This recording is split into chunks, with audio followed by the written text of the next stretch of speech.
Good morning, students. This is a summarized version of today's lecture. I have tabulated all the comparison of aromaticity in the form of a table. Today I am going to summarize the lecture with the topic comparison of aromaticity of some important ring systems. As I already told you that in order to satisfy in order to get called as aromatic hydrocarbons, they have to satisfy 4 criteria. That is, the molecule should be cyclic in nature, it should have planar geometry undergoing sp2 hybridization, there should be chance for continuous delocalization of pi electrons, and it should obey Huckel's rule. Then only we can decide whether the molecule is aromatic or non-aromatic. That's why I have tabulated in this way, and whatever molecules ring systems which we have discussed, I have included in a serial way. So first we will take the case of cyclopropene. This is the structure of cyclopropene. It is cyclic in nature. Yes, it is cyclic in nature.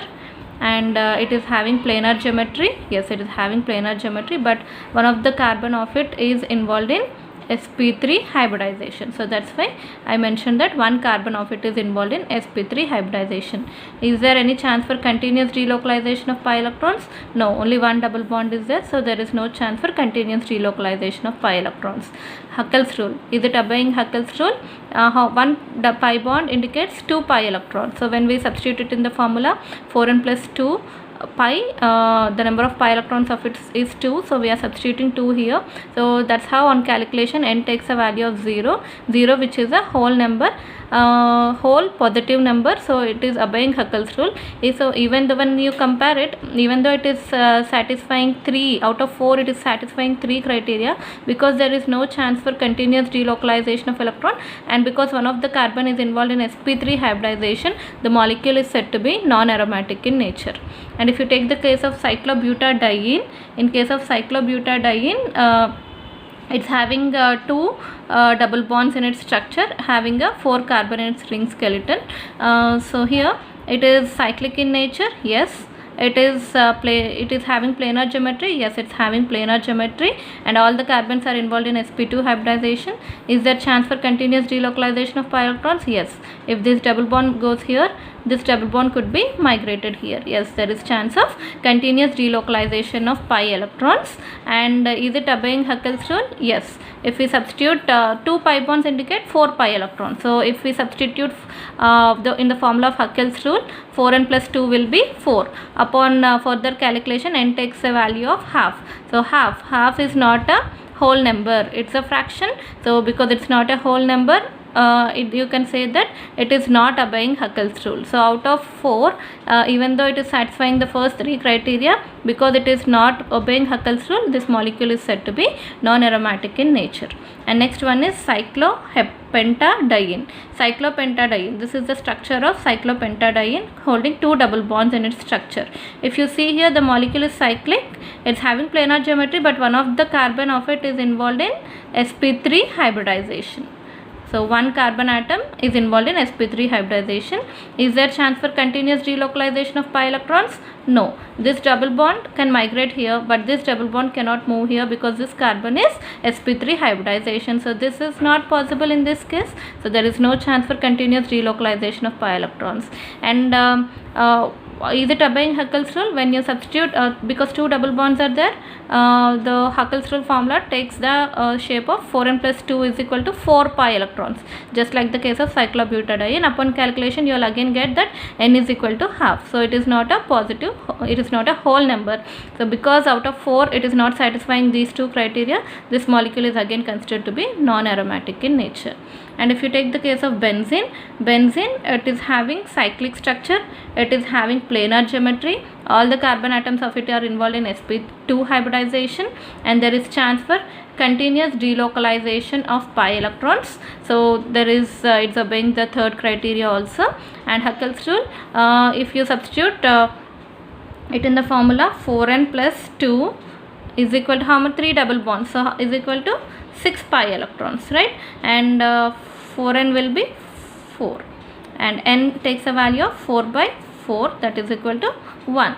So it is a positive whole number, so that's why it is obeying Huckel's rule, and this molecule is said to be aromatic in nature.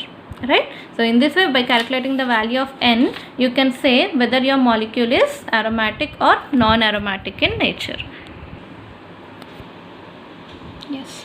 Next is the case of cycloheptatriene. It is a 7-membered 7-carbon containing ring structure having 3 double bonds in it.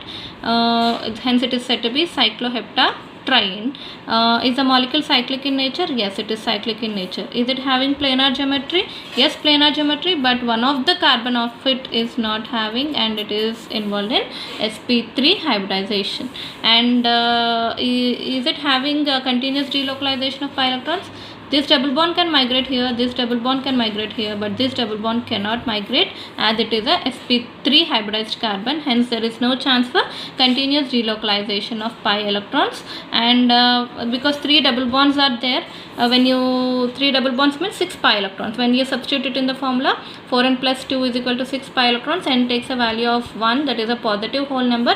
It is obeying Huckel's rule, but because it is not having continuous delocalization of pi electrons, out of 4 only 3 criteria are satisfied, but this is not satisfied. Hence this molecule is said to be non-aromatic. And the next one is cyclooctatetraene. It is 8 carbon containing ring structure having 4 double bonds in it, right? So it is said to be tetraene, cyclooctatetraene. This molecule is cyclic in nature, and it is the structure seems that it is having planar geometry, and all carbons are involved in sp2 hybridization. Yes, the carbons are involved in sp2 hybridization, but it is not having planar geometry. Instead, as like your cycloalkanes, it will be having some staggered conformation, that is non-planar conformation. It will be having a folded structure, that is in order to overcome angle strain it has attained this particular structure. Hence it will be having non-planar geometry. So its second criteria is not satisfied. And is there any chance for delocalization of pi electrons either in this structure or in this structure? Yes, there is chance for delocalization of pi electrons. The double bonds can migrate onto the adjacent carbon atoms. Even if at all it is this case, here also there is chance for continuous delocalization of pi electrons. Yes, but you can say that the third criteria is satisfied, that it is either in planar or non-planar conformation. There is chance for continuous delocalization of pi electrons. But if you substitute it in the, because it's having 4 double bonds, we can check whether it's obeying Huckel's rule or not. 4 double bonds means 8 pi electrons. 4n plus 2 is equal to 8. If you go for the back calculation, n takes a value of 3/2, which is not a positive whole number. That is, it's a positive value, but it's not a whole number. So because out of 4 criteria 2 are not satisfied, you can say that this molecule is non-aromatic. Because you may have a doubt that you you are not, let's suppose that you are not aware that it's having non-planar geometry. Let's suppose that you have imagined that it's having planar geometry. Even then the molecule is considered to be non-aromatic because it is not obeying Huckel's rule. Okay, bear all these points in mind, and I suggest you also to prepare the chart in the same way so that it will be easy for you for examination preparation. If you further have any queries, you can ping me personally. Thank you, girls.